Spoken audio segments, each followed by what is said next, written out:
ధన్యవాదాలు తెలియజేస్తా ఉన్నా నా తమ్ముడు కంచం మంచం తమ్ముడికి. ఆ మాటలు విన్న తర్వాత నాకు చాలా బాధేసింది. వాస్తవానికి నా తల్లిదండ్రులకి నేను కొడుగ్గా ఏమీ చేయలేకపోయా. ఒకటే చెప్తున్నా, వారికి అంత అవసరం కూడా లేదు. వాళ్ళు చాలా స్థిమితంగా ఉంటారు. వారి జీవన విధానం వేరు, నా రాజకీయ జీవన విధానం వేరు. ఆ విషయాల కాడే మాకు కొంచెం చిన్న చిన్న సమస్యలు ఉన్నాయి, అవి పెద్ద సమస్యలు అయ్యాయి. అయితే ఈ విషయం అంతా ఎలా బయటకు వచ్చిందంటే, కార్పొరేషన్ ఎలక్షన్స్ సమయంలో నేను అప్పటికే నా తల్లి రాజకీయాలు మనకు వద్దురా అని చెప్పి నన్ను విభేదించేది, ఇప్పటి నుంచి కాదు ఎప్పటి నుంచో. అయితే కార్పొరేషన్ ఎలక్షన్ సమయంలో నాకు ఒక అవకాశం వచ్చింది అని చెప్పి నా తల్లితో, అప్పటికే చిన్న చిన్న సమస్యలు ఉన్నప్పటికీ నేను వెళ్ళి అడగగానే 5 నిమిషాల సమయం అంతే, నేను వెళ్ళి అడగగానే నాకు ఖర్చులకు డబ్బులు కావాలమ్మా, ఇలాగ నాకు అవకాశం వచ్చింది. వాళ్ళకి ఇష్టం లేదు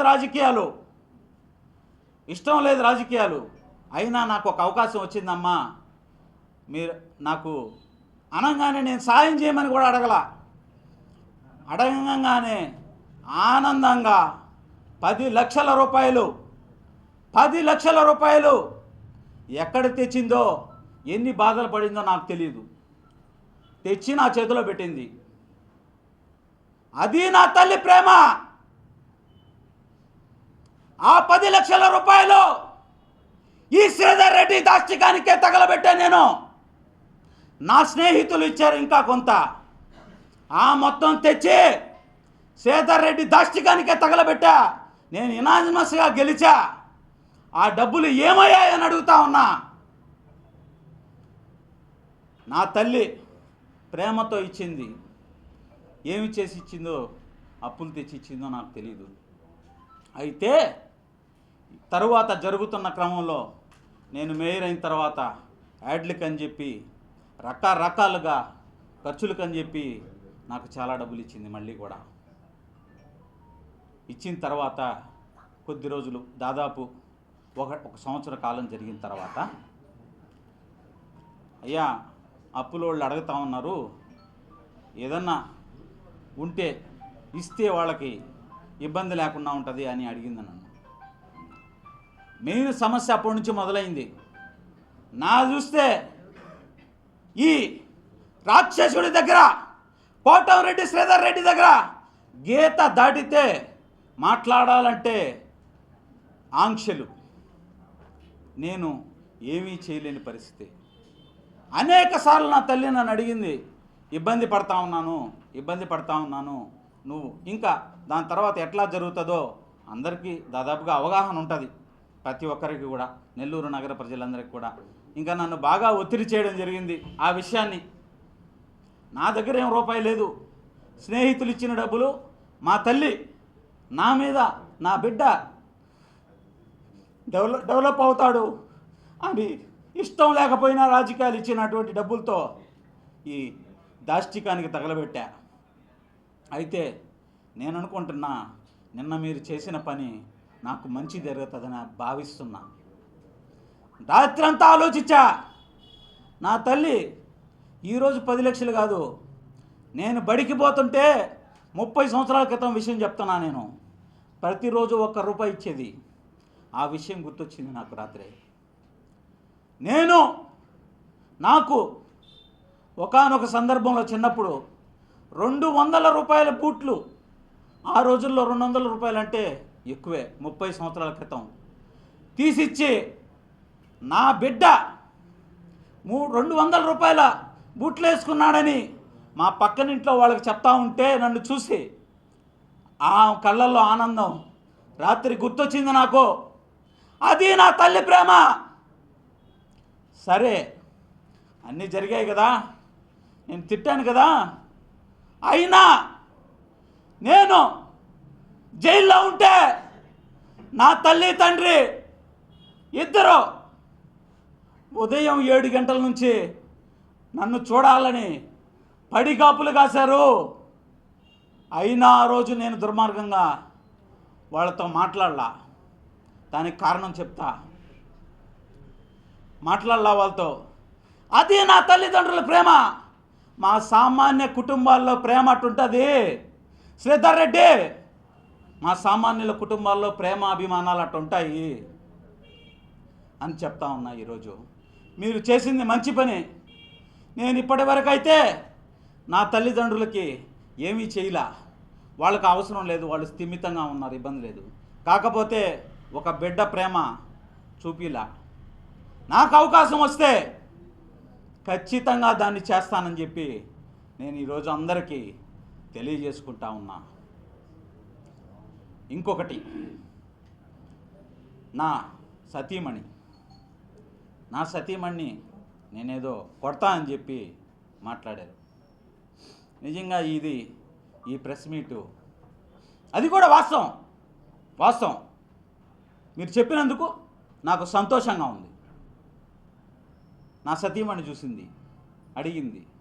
ఏమడిగిందంటే, ఏందమ్మా ఇది నువ్వు నన్ను కొడుతున్నావు అని చెప్పి ప్రెస్లో చెప్పారు వాళ్ళు. అసలు వాస్తవంగా కొట్టేది నిన్ను నేను కదా ఎక్కువ కొట్టేది, అది చెప్పలేదే అని అడిగింది నా సతీమణి. నిజంగా చెప్తున్నా, నేను కొన్నిసార్లు ఏదైనా చిన్న చిన్న దెబ్బలు తగిలితే ఫుల్ షర్ట్ కూడా వేసుకోపోయి ఉన్నా బయటికి.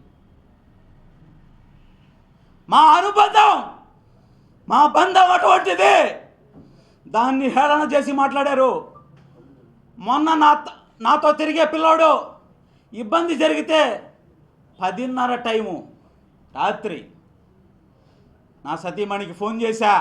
మేయర్ శ్రవంతి నా సతీమణికి ఫోన్ చేశా, ఇట్లా ఇబ్బంది జరుగుతుందంటే పోదాం మనం అంటే, నేను కారు తీసుకొని కింద కదిలే లోపల రెడీగా వచ్చేసింది. 2 నిమిషాలు దారిలో పోతా నన్ను శ్రీధర్ రెడ్డి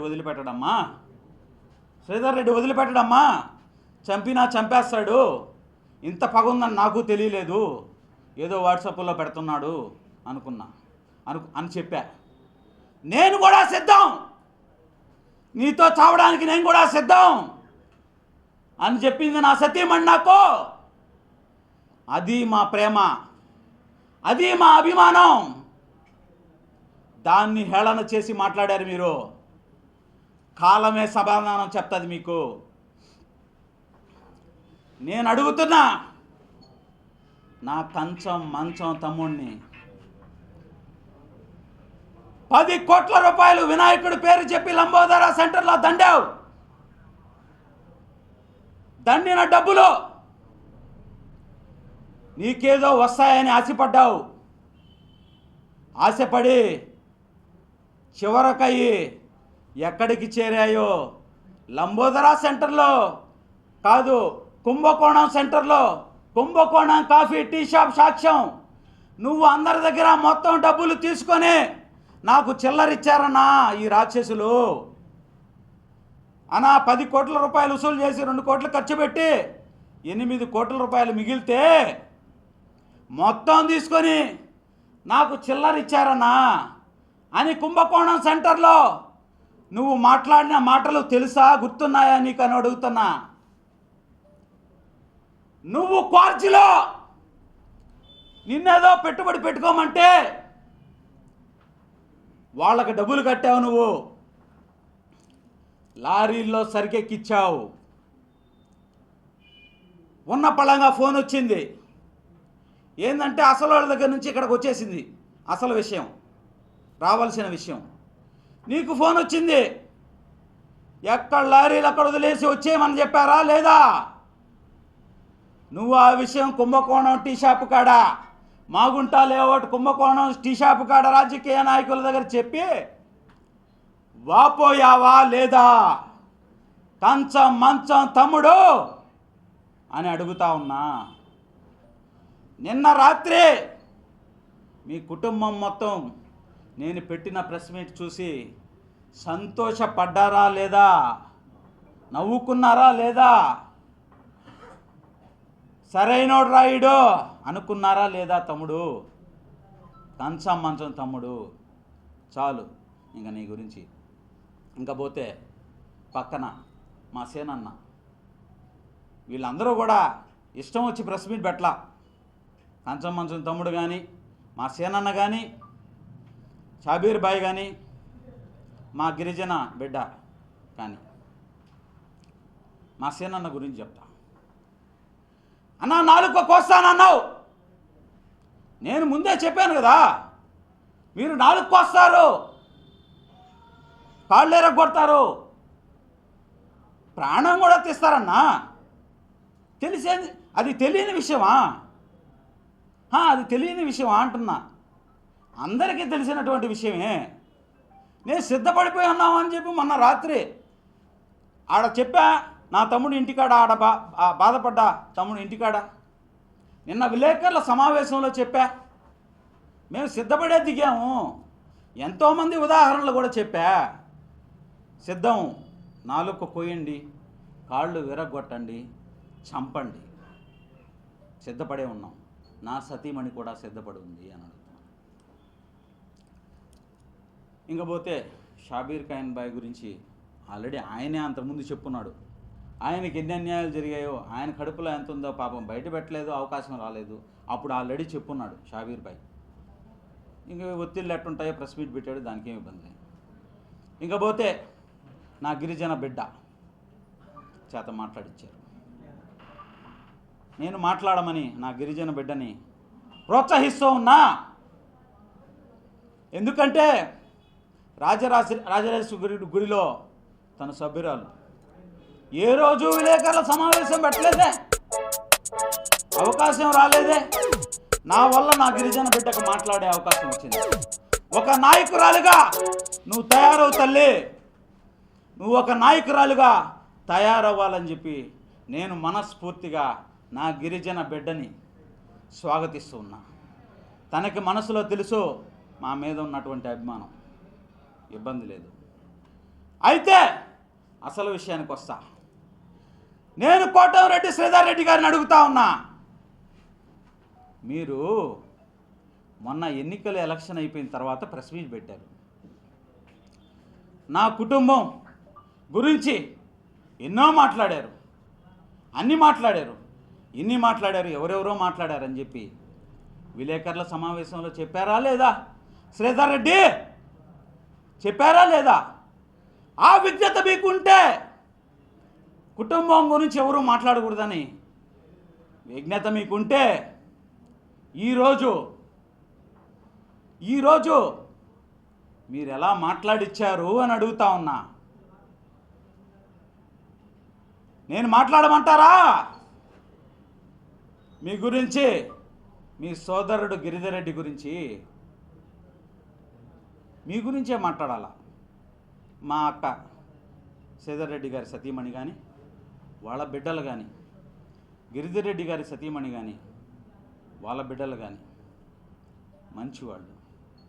వాళ్ళు ఎప్పుడు బయటికి వచ్చేవాళ్ళు కాదు. ఏదైనా కార్యక్రమాలు ఉంటే వెళ్తారు, అందరితో బాగుంటారు. వాళ్ళ గురించి మాట్లాడే అర్హత కూడా నాకు లేదు.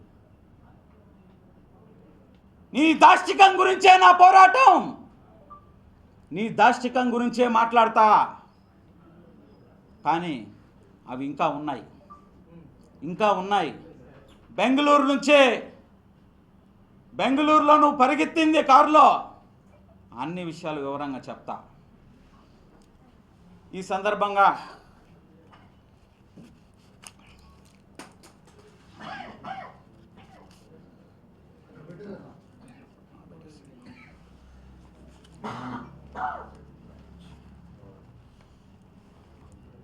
మా పేపర్ ఉంది.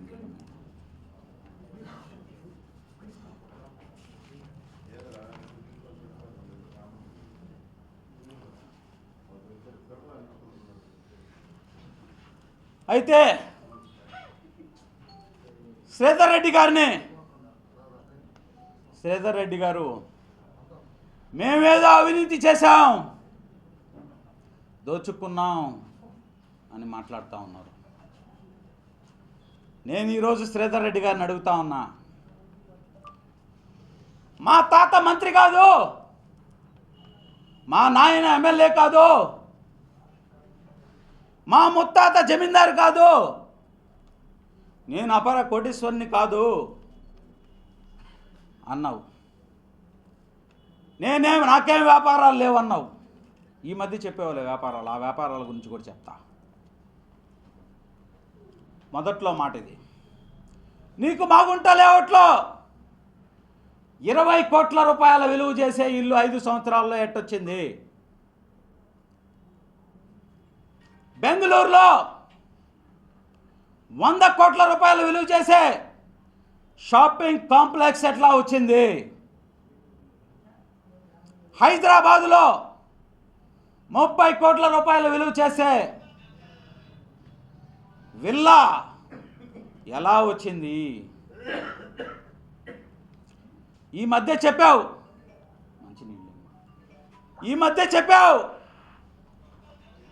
నాకేదో వ్యాపారాలు ఉన్నాయి, ఆ వ్యాపారాలు చేస్తా ఉన్నా అని కొంతమంది తెలుగుదేశం పార్టీ నాయకులు అంతకుముందు అడిగారు. ఈ మధ్య కొంతమంది అడిగినప్పుడు దానికి నాకు వ్యాపారాలు ఉన్నాయి అని చెప్పి సమాధానం ఇచ్చావు.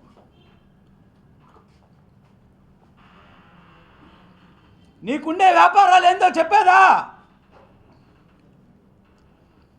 Pothan Pratap Reddy real estate don.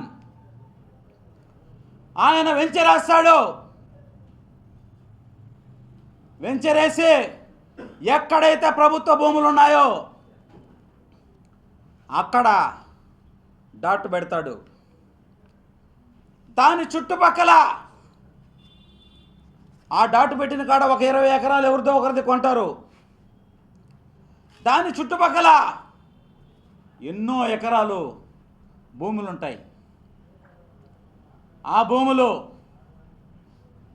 మొత్తం అధికారులతో కలిసి రూరల్ ఎమ్మెల్యే కోటంరెడ్డి శ్రీధర్ రెడ్డి పోతన్ ప్రతాప్ రెడ్డికి అప్పచెప్తాడు. ఆయన దాన్ని 20 ఎకరాల లేఅవుట్, 60 ఎకరాల లేఅవుట్, 100 ఎకరాల లేఅవుట్ అని చెప్పి ఇరిగేషన్ కాలువలు, అటవీ భూములు, రెవెన్యూ స్థలాలు అన్నీ కలిపేస్తాడు. కలిపి లేఅవుట్ వేస్తాడు. లేఅవుట్ వేసి వాటిల్ని బిజినెస్ చేస్తాడు. ఇదే నీ వ్యాపారం శ్రీధర్ రెడ్డి, ఇదే నీ వ్యాపారం. నీ వ్యాపార రహస్యం ఇదే. అక్రమంగా రెవెన్యూ భూములు, అక్రమంగా ఇరిగేషన్ భూములు, అక్రమంగా దేవాదాయ శాఖ భూములు, అక్రమంగా మున్సిపల్ భూములు పోతన్ ప్రతాప్ రెడ్డికి అప్పచెప్పి 100 ఎకరాల్లో లేఅవుట్లలో దోచుకునేదే నీ వ్యాపారం అని చెప్తా ఉన్నా. నీ తమ్ముడు గిరిధర్ రెడ్డి ఒక బిల్డర్ ఉన్నాడు. ఆయన పేరు చెప్పదలుచుకోవాలా నేను. ఆ బిల్డర్ బిల్డింగులు కడతా ఉంటాడు. ఎన్ని బిల్డింగులు కడితే అన్ని ఫ్లాట్లు వీళ్ళకి రాసియాల. అదే నీ వ్యాపారం శ్రీధర్ రెడ్డి. దానికి మార్టిగేజీలు రిలీజ్ చేసింది గిరిధర్ రెడ్డి. అదే నీ వ్యాపారం శ్రీధర్ రెడ్డి. ఇంకా పోతే నిన్న ప్రెస్ మీట్ అయినప్పటి నుంచి నాకు కొన్ని 100 ఫోన్లు, మాదెందుకు చెప్పలేదు నువ్వు, మా విషయం ఎందుకు చెప్పలేదు నువ్వు అని నన్ను ఆక్రోశంతో 100 మంది నెల్లూరు నగర ప్రజలు, నెల్లూరు జిల్లా ప్రజలు, ఎంతోమంది విఘ్నులు అమాయకులు కూడా కాదు పాపం. శ్రీధర్ రెడ్డి బాధితులు ఫోన్ల మీద ఫోన్లు చేస్తా ఉన్నారు. వాళ్ళందరికీ అండగా ఉంటా నేను, నాకు పెద్ద శక్తి లేదు, అండగా ఉంటానని చెప్పే పదం కూడా ఎక్కువే. మీ ముందుంటా నేను. ఈ గిరిజన బిడ్డ మీకోసం పిడికిలు బిగిస్తాడు. నాలుక కోస్తామన్నారు, కొయ్యొచ్చు, కాళ్ళు విరగొట్టొచ్చు, నా ప్రాణం కూడా తీయొచ్చు. ఈ పిడికిలు మాత్రం ఏమీ చేయలేరని చెప్పి ఈ సందర్భంగా చెప్తా ఉన్నా. ఈ పిడికిల్ని, గిరిజన బిడ్డ పిడికిల్ని మాత్రం ఏం చేయలేరని చెప్తా ఉన్నా. వాళ్ళందరి ఆశీస్సులు నాకు ఉన్నాయని చెప్పి ఈ సందర్భంగా చెప్తా ఉన్నా. అయితే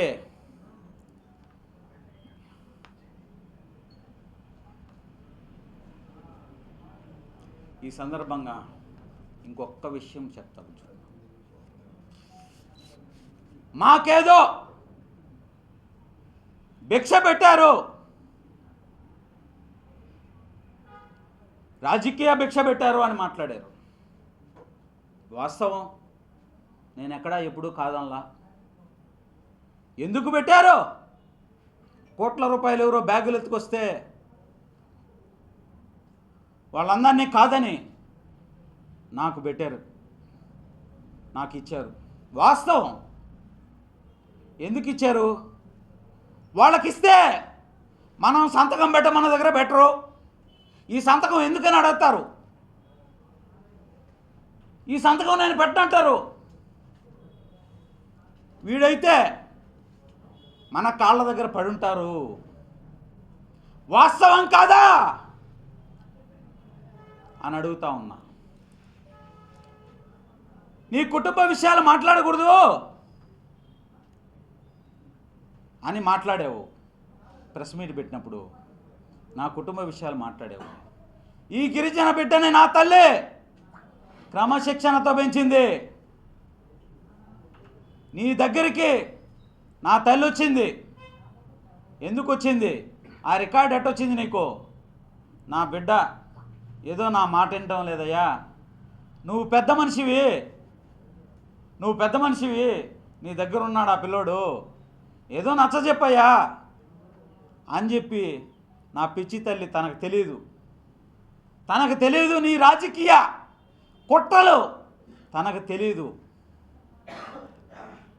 ఏదో సాయం చేసి నా బిడ్డని నా దారిలో పెట్టయ్యా అని అడిగింది. దాన్ని నువ్వు రాజకీయానికి వాడుకున్నావు. ఆ విషయం నాకు తల్లికి తెలియదు. నేను ఎన్నోసార్లు చెప్పాను ఆ తల్లికి, వాళ్ళు చేసే కుట్రల్లో నువ్వు భాగమవుతున్నావు అని చెప్పి. తనకు తెలియదు. నా సతీమణి 2 నెలల క్రితం ప్రసవించింది. ప్రసవించిన మరుసటి రోజు మేము సంతోషంగా ఉన్నామని తట్టుకోలేక నా సతీమణి గురించి అసభ్యకరంగా యూట్యూబ్ ఛానల్ కూడా కాదు, అది ఒక పనికి మాలిన ఛానల్లో నువ్వు పెట్టించావా లేదా? నా సతీమణి గురించి అసభ్యంగా పెట్టించావా లేదా? నా బిడ్డ బారసాల జరిగింది, రేపు జరుగుతుందని తెలుసుకొని ముందు రోజు వీడియోలు పెట్టించావా లేదా శ్రీధర్ రెడ్డి? నేను ఆనందంగా ఉండకూడదని ఒకే కారణం, నేను సంతోషపడకూడదని ఒకే కారణం. ఎందుకు నీకు ఇంత కుట్ర ఈ గిరిజన బిడ్డ మీద? నీ పాదాక్రాంతం కాలేదనే కదా. ఇంకేమన్నా కారణాలు ఉన్నాయా? నగర ప్రజలందరికీ కూడా తెలుసు. అయితే నా రాజకీయ భిక్ష గురించి చెప్తూ ఉన్నా. నేను చెప్పా, ఎందుకు నాకు రాజకీయ భిక్ష పెట్టావు? నేను సూటిగా అడుగుతున్నా, నువ్వు కనీసం కార్పొరేటర్కి కూడా అర్హుడివి కాదు. నీకు జగన్మోహన్ రెడ్డి గారు నువ్వు కళ్ళనీళ్ళు పెట్టుకొని లెటర్ రాస్తే శ్రీధర్ రెడ్డి నాకు నిలబడ్డాడు అని ఆయన నీకు సీట్ ఇచ్చిన విషయం వాస్తవం కాదా అని అడుగుతా ఉన్నా. నువ్వేం చేశావు? నువ్వేం చేశావు? ఆ పదవిని అడ్డం పెట్టుకొని నెల్లూరు రూరల్ నియోజకవర్గంలో దాష్టికం చేశావు. ఎంతోమంది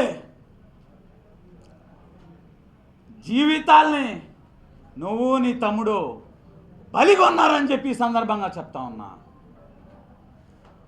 ఎంతోమంది ఫోన్లు చేస్తూ ఉన్నారు. నరసింహకొండలో భూములు దోచేశారు. లక్షల క్యూబిక్లు గ్రావెల్ దోచేశారు. చెప్పయ్యా, మా బాధ చెప్పు. ఎక్కడెక్కడ భూములు ఆక్రమించారో చెప్పయ్యా. మా ఇళ్ళ కూలగొట్టారు చెప్పయ్యా. మమ్మల్ని సోషల్ మీడియాలో హింసించారు చెప్పయ్యా. కానీ సమయం సరిపోదు. దశల వారీగా బెంగళూరు నుంచి హైదరాబాదు వరకు నెల్లూరు రూరల్ నియోజకవర్గంలో చేస్తున్నటువంటి పాపాలన్నింటినీ కూడా బయట పెడతా, వెనుకడుగు వేసే ప్రసక్తే లేదు అని చెప్తా ఉన్నా. ఎక్కడా కూడా వెనుకడుగు వేసే పరిస్థితి లేదు. అయితే నేను చివరగా నిన్న ఒక మాట చెప్పా.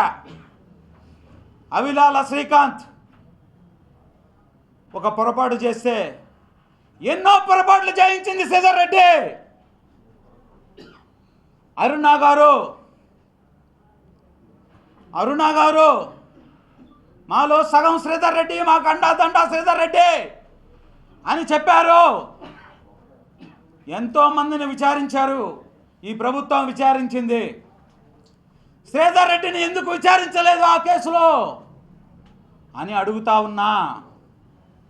వెంటనే చంద్రబాబు నాయుడు గారు, గౌరవ ముఖ్యమంత్రి వర్యులు పవన్ కళ్యాణ్ గారు, మీ గిరిజన బిడ్డ అడుగుతా ఉన్నాడు, ఇబ్బందులు పడుతూ ఉన్నాడు, సహిస్తూ ఉన్నాడు, నా తోటి వాళ్ళను కూడా ఇబ్బంది పెడతా ఉన్నారు, జోక్యం చేసుకోండి. కోటమిరెడ్డి శ్రీధర్ రెడ్డి దాష్టికాల మీద సిబిసిఐడి ఎంక్వైరీ వేయండి. వెంటనే పార్టీ నుంచి సస్పెండ్ చేయమని కోరుతూ ఉన్నా మిమ్మల్ని చేతులు జోడించి సవినయంగా. నేను చెప్పేది కాదు, నేను చెప్పేది నిజమా అబద్ధమా పక్కన పెట్టండి. నా మాటలు విని తెలుగుదేశం పార్టీ నాయకులను విచారించండి. రూరల్ నియోజకవర్గంలో తెలుగుదేశం పార్టీ కార్యకర్తలను విచారించండి. వాళ్ళ మాటలు నమ్మండి. వాళ్ళ దగ్గర నిజాలు తెలుసుకోండి. విచారించండి దయచేసి. తెలుగుదేశం పార్టీ నెల్లూరు రూరల్ నియోజకవర్గంలో ఎందుకు ఈ దాష్టికాలు దాటి 36,000 మెజారిటీ వచ్చింది అంటే అంత పటిష్టంగా ఉండేది ఈరోజు లేదు. మీ దృష్టిలో ఆ విషయం ఉంది అని నాకు తెలుసు. విచారణ చేసి కలమెలుకోండి. చంద్రబాబు నాయుడు గౌరవ ముఖ్యమంత్రి వర్యులు పవన్ కళ్యాణ్ గారు, లోకేష్ గారు, ఈ గిరిజన బిడ్డ ఆక్రోశాన్ని, బాధని మీకు తప్పుగా అందజేసేటువంటి వాళ్ళు ఉంటారు. నేను మీ తెలుగుదేశం పార్టీ వాళ్ళనే అడగమంటున్నా. తెలుగుదేశం పార్టీ నాయకులు, ఎన్నో రోజులు పార్టీ జెండా పట్టుకున్న నాయకుల్ని మాత్రమే అడగమంటున్నా. వాళ్ళని అడిగి మీరు తీసుకొని విచారణ జరిపి ఈ గిరిజన బిడ్డకి, నాతో తిరిగే వాళ్ళకి న్యాయం చేయమని నా గిరిజన సంఘాల నేతలకి బెదిరింపు ఫోన్లు వస్తున్నాయి. అయినా వాళ్ళు ముందుకు సాగుతూనే ఉన్నారు. కొంతమంది భయపడినా ఎంతోమంది ముందుకు సాగుతూ ఉన్నారు. వాళ్ళందరినీ కాపాడమని చంద్రబాబు నాయుడు గారికి నమస్కరించి వేడుకుంటా ఉన్నా. థ్యాంక్ యూ అన్న. ఈరోజు మీరు ఎలక్షన్లకు ముందు కోటమిరెడ్డి శ్రీధర్ రెడ్డి మా దయ్యం ఉన్నారు. ఆయన టీడీపీలోకి పోయిన తర్వాత ఆయనతో కొంతకాలం నడిచారు. తర్వాత మీరు వైసీపీలోకి వచ్చారు. వైసీపీలోకి వచ్చిన తర్వాత మీరు కూటమి ప్రభుత్వం ఏర్పడిన తర్వాత కూడా ఇన్ని రోజులు మీరు మేయర్గానే మీరు మీ ఫ్యామిలీ కొనసాగింది. అంటే అవిశ్వాస తీర్మానం పెట్టబట్టినే కోటమిరెడ్డి సిద్దిరెడ్డి యొక్క ఇవన్నీ కూడా మీరు బయట పెడుతున్నారు. గతంలో ఇన్ని రోజులు ఎందుకు మీరు బయట పెట్టలేకపోయారు? అన్నా చాలా చాలా ధన్యవాదాలు అన్న. మీకు ఒక మంచి ప్రశ్న అడిగారు. మా మీద అవిశ్వాస తీర్మానం పెట్టబోతున్నారని ప్రతి ఒక్కరికి తెలుసు, రాజకీయ వర్గాలందరికీ తెలుసు. ఎప్పటి నుంచో ఆయన ఒకసారి పెడతానని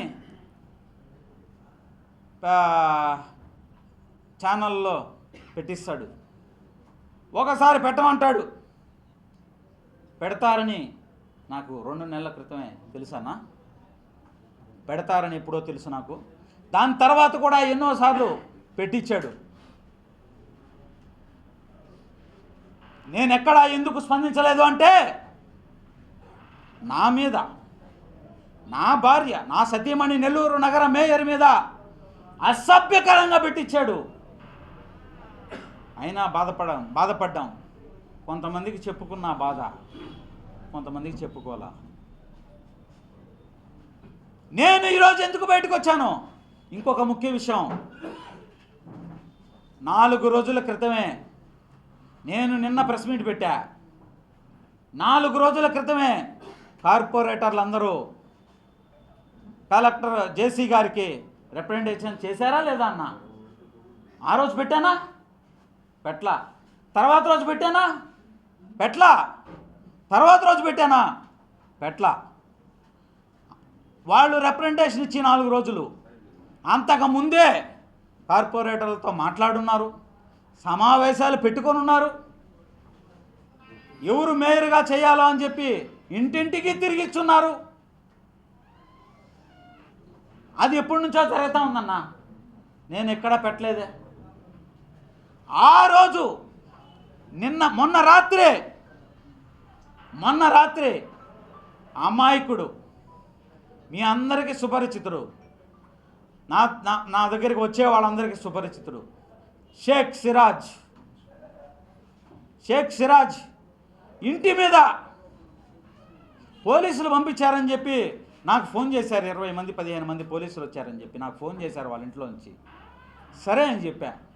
అమ్మ ఏం కాదు, ఇబ్బంది లేదు, సిరాజ్ ఇంట్లో ఉన్నాడా అని అడిగితే లేడున్నా, ఇబ్బంది లేదు, తీసుకోవాలేదు అని చెప్పారు. చెప్పిన తర్వాత సరే అమ్మ జాగ్రత్తగా ఉన్నాను ఫోన్ పెట్టేశా. 9:30కి ఫోన్ వచ్చింది. అది మళ్ళీ 10:30కి ఫోన్ వచ్చింది. అన్న దాదాపు ఎంతమంది వచ్చారో తెలియదు, ఒక 30 మంది దాకా ఉండొచ్చు. బైకులు వేసుకొని పెద్ద పెద్ద కర్రలు పెట్టుకొని రోడ్డు మీద టకా టకా కొడతా, బుల్లెట్ల సౌండ్లు టపా టపా సౌండ్ చేస్తా, రాళ్ళు విసిరేస్తున్నానన్నా అంటే నా సతీమణికి ఫోన్ చేసి నా సతీమణిని తీసుకొని 10:30 ప్రాంతంలో నేరుగా వాళ్ళ ఇంటికి వెళ్ళా. అక్కడ పెట్టా నేను లైవ్. నేను ఛానల్ అందరికి సమాచారం ఇప్పించలేకపోయా, నేనే డ్రైవింగ్ చేసుకుంటా పోయా, అందరికి సమాచారం ఇవ్వలేకపోయా. అక్కడ నా ఆక్రోశం, నాతో నా బిడ్డ లాంటి వాడు, నా బిడ్డ ఈరోజు 2 నెలల బిడ్డ నాకెంతో, ఆ పిల్లోడు కూడా నాకంతే. నాతో తిరిగేదానికే భయపడే రోజుల్లో కూడా నా వెంట నడిచాడు. చిన్న పిల్లోడు, ఏదో మేయర్తో తిరుగుతున్నాం అనే ఒక ఆనందం తప్పితే నేను వాళ్ళకి పెద్దగా చేసింది కూడా ఏం లే. ఆ కుటుంబం కూడా మాతో ఉంటుంది. ఆ కుటుంబం మీద దాడి జరిగితే నా ఆక్రోశం, నా సతీమణి ఆక్రోశం తట్టుకోలేకపోయాము. ఆ రోజు అప్పటికి కూడా నేను మరుసటి రోజు ప్రెస్ మీట్ పెడతానని, ఈరోజు ఇక్కడ ప్రెస్ మీట్ పెడతానని నాకు తెలీదు. దిగాం. ఇంకా అతను ఎన్ని దాష్టికాలు చేసినా మా మీద అసభ్యకరంగా పెట్టించినా సంతృప్తి చెందటం లేదు. ఇంకా సంతృప్తి చెందడు. అతనికి మా చావే ఆత్మసంతృప్తి అని అర్థమైంది ఆ రోజు. నాతో ఉండేవాళ్ళ చావు ఆత్మసంతృప్తి అని అర్థమైంది ఆ రోజు. ఇంకా ఎందుకు మనం కనీసం పిడికిలు బిగిస్తే ఎంతోమందికి అది ఇన్స్పిరేషన్ అవుతుంది, కనీసం జరిగిన అన్యాయం తెలుస్తుంది. నేను అవిశ్వాసం గురించి ఎక్కడా మాట్లాడటంలా. మా గిరిజన నాయకుల కోరికది, మా కోరిక కాదు. మా గిరిజన నాయకులు, ఇది మీకు అవకాశం వచ్చింది కాదమ్మా, మన జాతికి అవకాశం వచ్చింది. మేము తలుపు నెట్టుకొని వెళ్తున్నాం లోపలికి, ఛాంబర్లోకి తలుపు నెట్టుకొని వెళ్తున్నాం. మరొకరు ఉంటే మాకు ఆ ధైర్యం ఉండదు, వాళ్ళు రానిచ్చినా మాకు ఆ ధైర్యం ఉండదు అని చెప్పి వాళ్ళు ముందుకు తీసుకుపోతున్నటువంటి సందర్భం అన్న. మీరు ఈ ప్రశ్న అడిగినందుకు ప్రత్యేకంగా ధన్యవాదాలు. చివరి ప్రశ్న అన్న. చెప్పండి. అంటే వైసీపీ పెద్దల ఆశీస్సుల కోసమే, ఎక్కువ మెండుగా ఉండేదానికోసమే దీన్ని ఇది హాస్యాస్పదం కదన్న, ఇది హాస్యాస్పదం కదా. నేను శ్రీధర్రెడ్డిని విమర్శిస్తే నా ఆక్రోశాన్ని వెళ్ళగక్కితే వైఎస్ఆర్ కాంగ్రెస్ పార్టీ నాయకులు నన్ను దగ్గరికి తీస్తారా? అసలు ఆలోచనే లేదు. ఎందుకు ఏం ఆలోచన లేదు? దగ్గరికి తీస్తారా అని ఆలోచన. నా మీద కొండంత అభిమానం ఉంది. మొన్న జరిగిన ప్రెస్ మీటు మీరు విపులంగా పరిశీలించండి.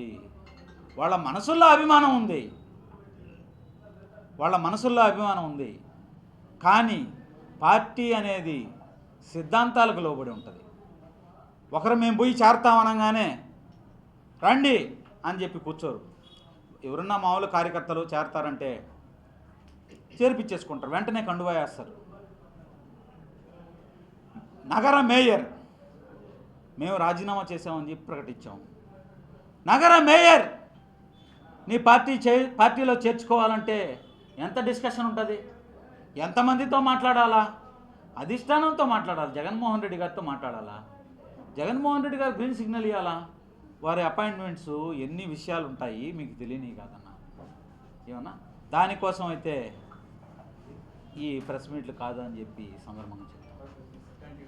థ్యాంక్ యూ అన్న, థ్యాంక్ యూ వెరీ మచ్. ఏదైనా చిన్న చిన్న పొరపాట్లు జరిగితే, ఏదైనా ఇన్ఫర్మేషన్ ఇవ్వడం